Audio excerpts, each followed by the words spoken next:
coming out of his ear.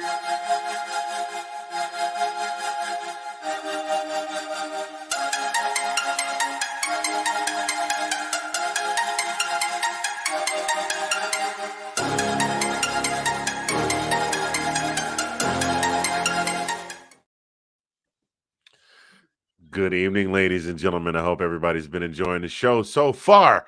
Welcome to this week's Rookie Spotlight. I'm Anthony. I'm just plain Anthony today. Today's rookie comes to us by way of Rancho Cucamonga, California. The youngest of 4 children born on October 3rd, 2001. I am going to get my AARP card tomorrow. That youngin'. The youngest of 4 children, had a little bit of a checkered past, not himself, but some family history. His father wound up doing some jail time but he did not let that affect him. He went on to, oh Lord, there's a whole lot of stuff about his pops here. We got to scroll down. If you scroll down halfway through the paragraph, it's like, ooh, they tell us where his dad is and all of that good stuff. Sorry about that. Not trying to make light of that situation there. The young man turned out to be all right. His senior year in high school, he was named Offensive Player of the Year by the local paper. 3,878 yards and 47 touchdowns. I'm pretty sure his arm is still tired behind all of that. He also was the MVP of the Elite 11 and selected to play in the 2020 All-American Bowl. What's funny is initially he was just a 3-star recruit.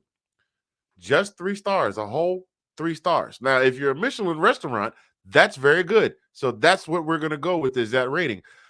He finished high school as the third highest rated quarterback in his class, wound up committing to Ohio State. I cannot believe I just did that. Sean, we're going to scrub that part. When you edit it later, you got to take that part out. Now I got to scream "Go Dogs" like every 5 minutes just to get the taste out of my mouth.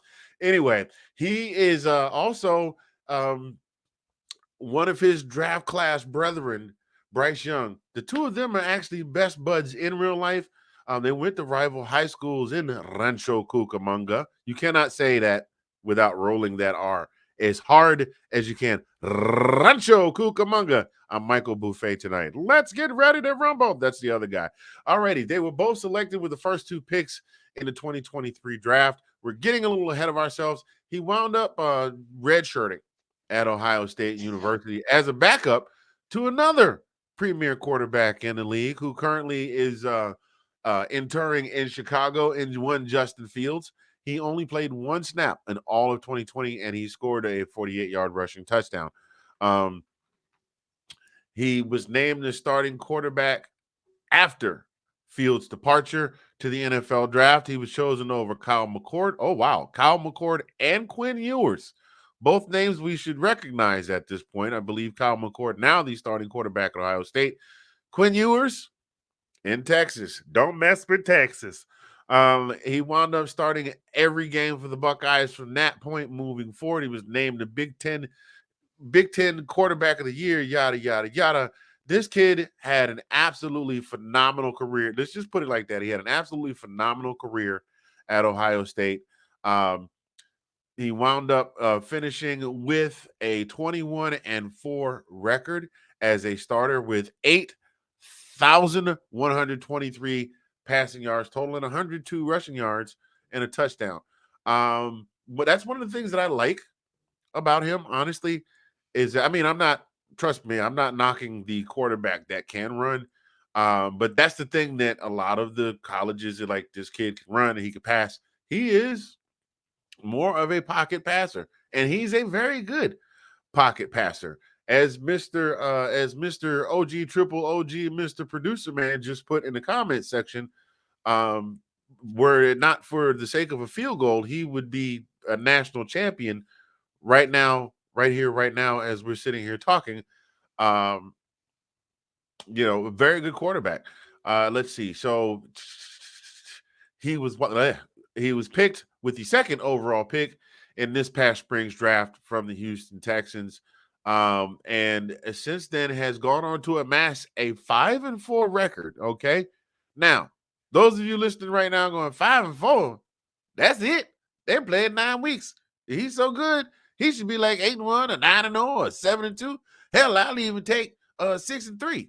Well, those of you saying that have not been watching Houston Texans football for the last several years. He has given this offensive spark. The team has rallied around him. He's had the most pass attempts without an interception to start his career. He's already setting records as a rookie. 192 pass attempts without an interception. Most passing yards in a single game by a rookie quarterback. That was just a couple of weeks ago when he threw for 470 yards. 470. That means they gave him 5 footballs. He threw 4 of them from one end zone to the other one. And the 5th one, his arm was just so tired, he couldn't get it but down to the 30-yard line on the other side of the field. He's got the most passing yards in a single game by a rookie quarterback. Most passing touchdowns in a single game by a rookie quarterback with 5. He's tied with Ray Buvid. I have no idea who that is. He played for the Chicago Bears many moons ago. He's still wearing the leather helmet. Matthew Stafford, Super Bowl winner with the Los Angeles Rams. Mr. Quarterback we saw just a minute ago, E.W. Jameis Winston. Deshaun Watson. And last but not least, Danny Dimes.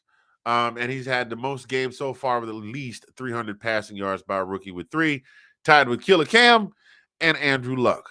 So the kid can ball out. He's come in the league. He has kicked in the door. He has made his presence felt. He's made the Texans relevant in Houston again. The fans are really starting to love him. He's really patient. He's patient in the pocket. He's very patient in the pocket. He's not a very tall quarterback. Oh, I'm sorry. I'm thinking about his partner in arms. Mr. Young. He is 6'3". He is taller than me, so I'm just gonna shut up. And when I see him, I'm gonna call him sir.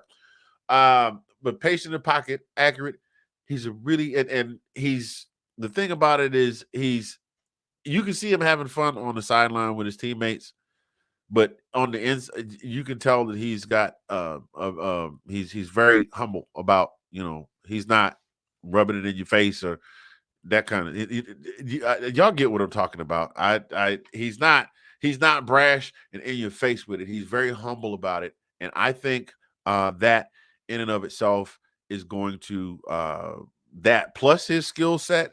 He's gonna have a long career ahead of him. I sincerely hope that the Texans do continue to keep that offensive line together. We see what happens in premier quarterbacks when they come in the league and they don't have an O-line. # Joe Burrow. But so I think that this kid, I say this about every single player that I preview, but honestly, these are the most talented football players in the country. I mean, in order to go to these D1, these premier D1 programs these kids go to, you have to be at the top of the top anyway. What you do when you get there, that's up to you, your coaching staff, that kind of thing. But these kids are already the cream of the crop already, and they only select a small number of them to go play in the league. And this kid has proven already that he's been worth the pick.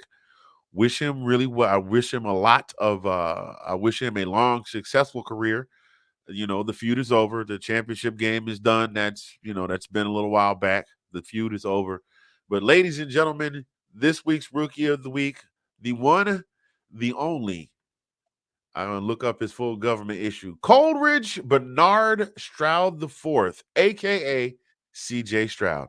And I have been Mr. Fingers with your Rookie Spotlight for this week. And back to you, Mr. I Want to Smoke. Hey, well, thank you very much for that, Andy. Always appreciate the information that you provide. And yeah, C.J. Stroud and the Texans are playing very well right now, riding that big win over the Bengals this past weekend.